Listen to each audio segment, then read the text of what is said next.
अखंड ज्योति, नवंबर 2021। शीर्षक है करुणा व प्रेम के मूर्तिमान रूप भगवान बुद्ध। जन जन को मानव धर्म का उपदेश देने वाले तथागत महात्मा गौतम बुद्ध मानवता के मूर्तिमान रूप थे।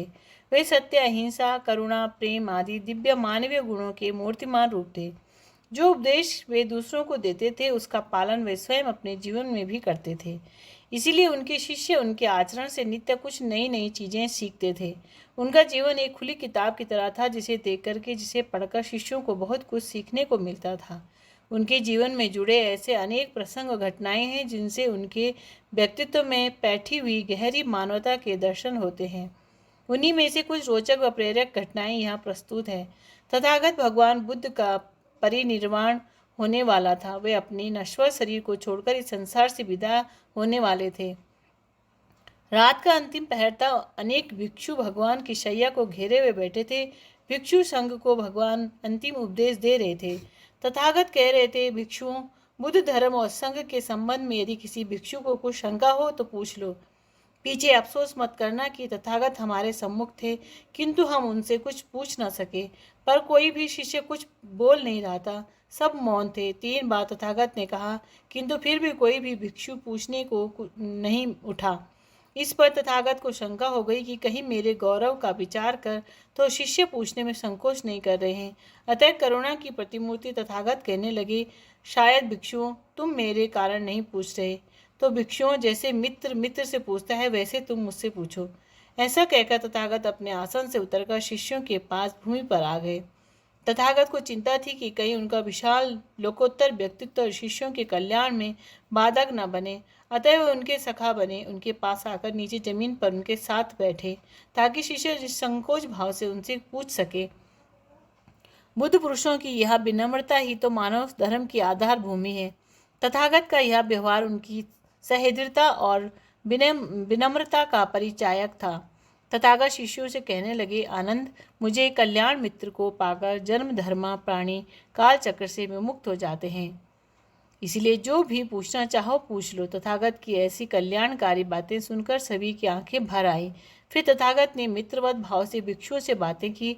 सबने अपने कल्याण मित्र से अपने मन की, अपने हृदय की बातें की। सबको समाधान भी मिला। इसी प्रकार एक दूसरा घटनाक्रम भी तथागत के परिनिर्वाण के समय का है। चुंद करमार पुत्र धातुकार के यहाँ तथागत ने अंतिम भोजन किया था। उसके बाद ही तथागत को खून गिरने की पीड़ादायी बीमारी उत्पन्न हो गई थी, जो उनके शरीरांत का कारण बनी। तथागत को चुंद करमार पुत्र की भावनाओं का बड़ा ख्याल था। तथागत के भक्त उपासक चुंद करमार पुत्र को यह कष्ट हो सकता था कि उसका भोजन करके ही तथागत को बीमारी हुई और वे मृत्यु को प्राप्त हुए।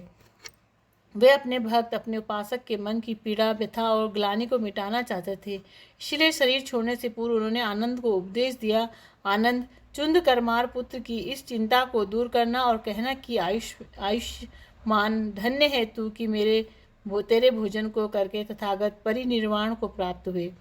आनंद, चुंद करमार पुत्र की चिंता को तू दूर करना। भला जिनके हृदय में अगाध करुणा का अधिवास था वे ऐसा क्यों न कहते।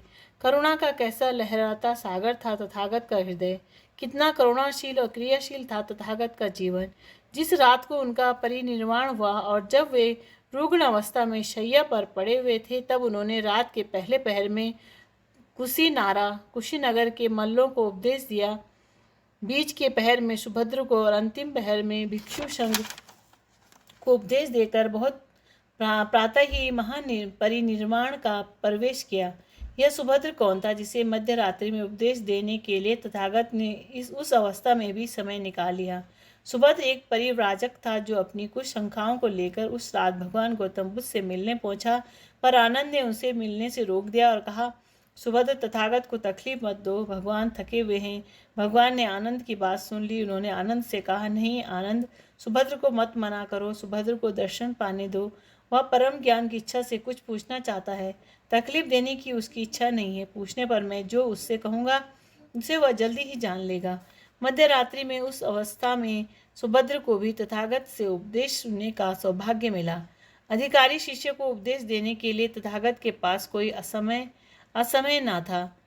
सचमुच तथागत करुणाशील थे, क्रियाशील थे, तभी उनके विराट व्यक्तित्व की छाया में अगणित साधकों ने साधना सीखी, भक्तों ने, उपासकों ने उनसे अपने भगवान को देखा, पाया और कोटिशा लोगों ने मुक्ति लाभ को प्राप्त किया और उनके उपदेश को सुनकर उन्हें पाकर कोटिशा लोगों को नई जीवन दृष्टि व नई जिंदगी मिली।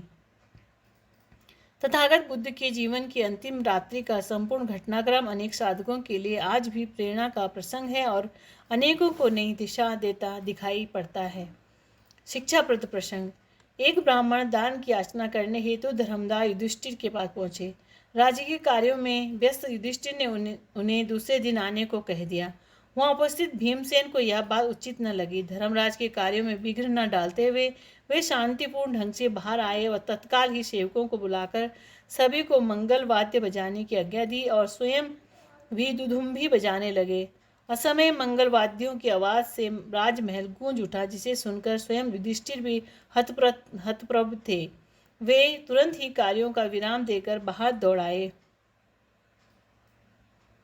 भ्राता भीम व सेवकों को रोक करके इस आयोजन के सूत्रधार भीम से उन्होंने इस प्रदर्शन का कारण पूछा। भीमसेन ने तंज कसते हुए कहने लगे, महाराज, आपने काल को जीत लिया है। इस खुशी में हम यह उत्सव मना रहे हैं। अपनी बात को आगे बढ़ाते हुए भीम ने कहा, दक्षिणा की याचना के लिए आए ब्राह्मण को दूसरे दिन बुलाने का तात्पर्य तो यही है कि आने वाला समय आपके वश में है। युधिष्ठिर ने भ्राता भीम का अभिप्राय समझा और उन्हें अपनी भूल का एहसास हुआ। प्रतीक्षारत ब्राह्मण को पुनः सादर आमंत्रित कर युधिष्ठिर ने उनसे क्षमा मांगी व उनका यथायोग्य सत्कार कर उन्हें विदा किया। ब्राह्मण के चले जाने के उपरांत उन्होंने भ्राता भीम को अपने पास बुलाया और कहा, सचमुच भीम, अच्छे कार्यों में देर नहीं करनी चाहिए। नैवास्य भविता कश्चिन्नासो भवति कस्यचित् पति संगमा एवायं दारे पुत्रैश्च बन्धुभिः यथा काष्ठं च समे याता महो दधो समेत्य च व्यापी याताम तदवद् भूत समागमः। अर्थात जैसे महासागर में काष्ठ कहीं से दूसरा कहीं से मिलकर आता है और दोनों थोड़ी देर मिलकर फिर बिछड़ जाते हैं, वैसे ही प्राणियों का यह समागम भी संयोग वियोग से युक्त है। राधे कृष्ण।